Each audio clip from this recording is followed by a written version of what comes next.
नमस्कार, कैसे हैं आप लोग। और विश्वास ऑफ वाइल्ड के एक नए कड़ी में मैं आपका दोस्त अपने चैनल वाइल्ड लाइफर ब्रजेश में आपका स्वागत और अभिनंदन करता हूं। आज की फोटो स्टोरी जो है वो थोड़ी अलग है, थोड़ी डिफरेंट है। आज की फोटो स्टोरी केवल एक फोटो के बारे में नहीं, बल्कि इन अनगिनत मल्टीपल फोटोज के बारे में है जो मैंने खींची थी मध्य प्रदेश के पन्ना टाइगर रिजर्व। पन्ना टाइगर रिजर्व की कहानी भी कोई कम अद्भुत नहीं है। ये एक मिसाल है उम्मीद की, मिसाल है पुनर्जीवन की, और मिसाल है वन्य जीवन के प्रति समर्पित एक ऐसे अभियान की जिसके बारे में आज हम चर्चा करने जा रहे हैं। पन्ना टाइगर रिजर्व के पुनर्जीवन की कहानी साहस और उम्मीद की एक अद्भुत मिसाल है। 2009 में जब यहाँ बाघ पोचिंग की समस्या यानी शिकार की समस्या के कारण लगभग लुप्त हो गए थे, समाप्त हो गए थे, बहुत ही ज्यादा जो है चिंता की बात थी। वैसा टाइगर रिजर्व जहां पे अच्छे खासी संख्या में बाघ थे, वहां पर शिकारियों ने लगभग सभी बाघों की हत्या कर दी थी और वहां पर शून्य के करीब बाघ बचे हुए थे। वन विभाग के पास एक अजीब सी समस्या थी। वो समस्या थी, पहला इन शिकारियों से निपटना, और दूसरा इस टाइगर रिजर्व को पुनर्जीवन देना जिससे कि यहाँ पर बाघों की संख्या दोबारा आबाद हो सके।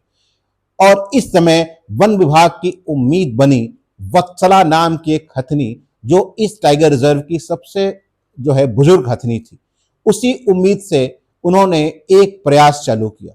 प्रयास यह था कि कान्हा टाइगर रिजर्व और बांधवगढ़ टाइगर रिजर्व वहां से कुछ बाघ जो है वो लेकर आए गए और पन्ना टाइगर रिजर्व में बसाए गए। जी हाँ, 2009 में जहां पर संख्या बिल्कुल जीरो थी, वहां पर अन्य क्षेत्रों से टाइगर लाकर बसाने की और वहां पर बाघों की संख्या बढ़ाने का प्रयास करने की, ये अपने तरीके की ये पहला और प्रयास था। जो कि यहाँ पर जो है किसी को नहीं पता था कि जो बाघ यहाँ पर बसाए जा रहे हैं वो यहाँ पे सरवाइव कर पाएंगे या नहीं कर पाएंगे। और दूसरा जो सबसे बड़ी दिक्कत थी कि कहीं ये भी जो है पोचिंग यानी शिकारियों का शिकार ना हो जाए।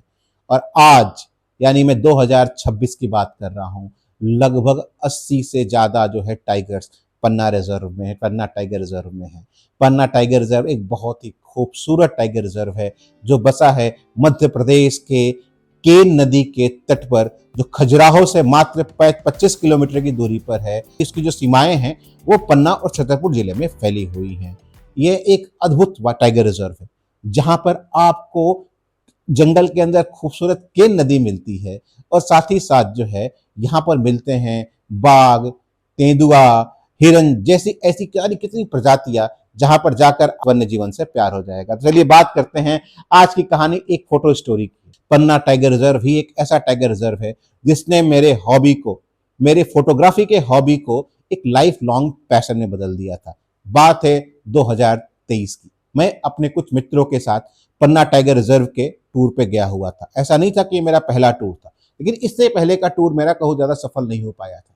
बहुत ज्यादा टाइगर हमें नहीं मिले थे और हमने लगभग जो है 6 सफारियां बुक की थी। तो हम गए, हमने जो है वहां पर पहली सफारी जो है की पहले सफारी में हमें कुछ खास हाथ नहीं लगा।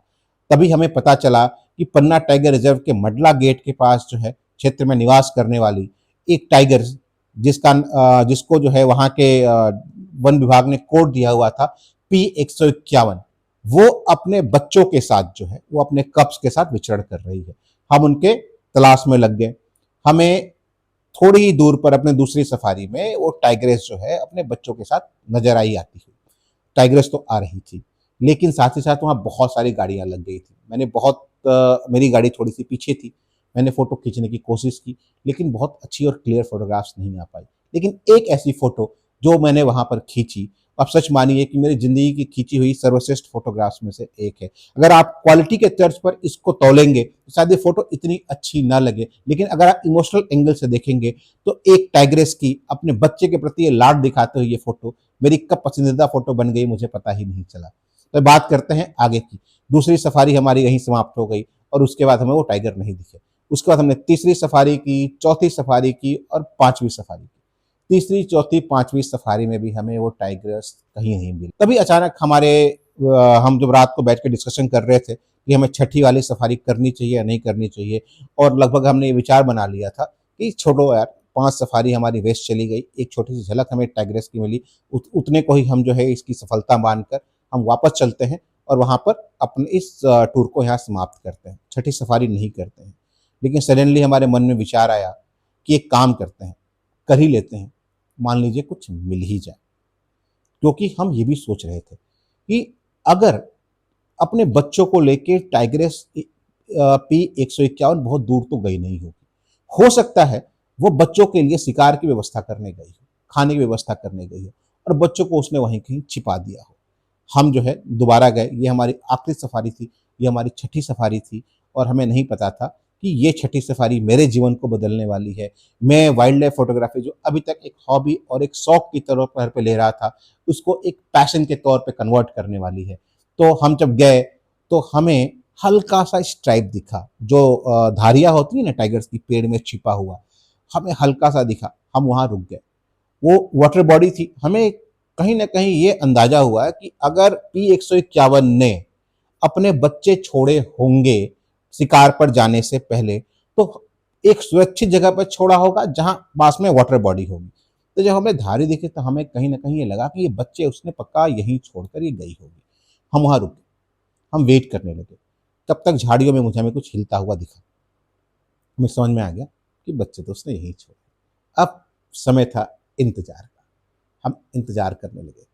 करीबन शाम को 3.5 घंटे की सफारी थी, 1.5 घंटे के आसपास ऑलरेडी हो चुके थे।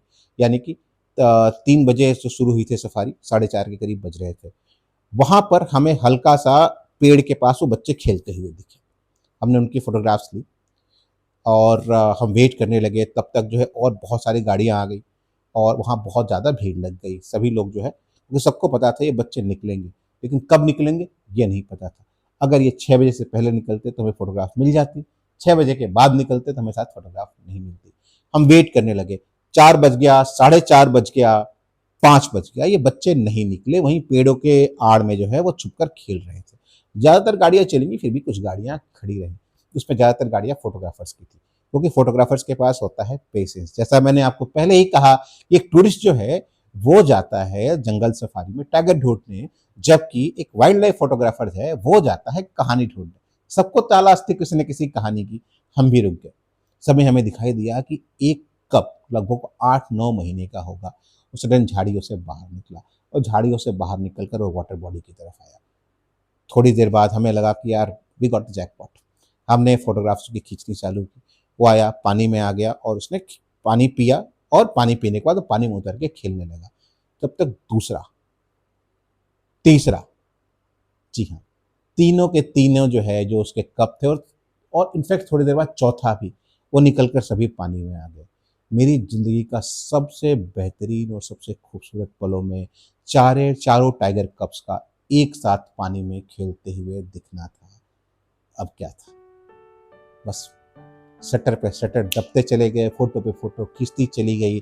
बट वो मेरे लिए मन जो है मंत्र मुग्ध करने वाले पल थे। कि फोटो खींचने से ज़्यादा उन्हें निहार रहा था।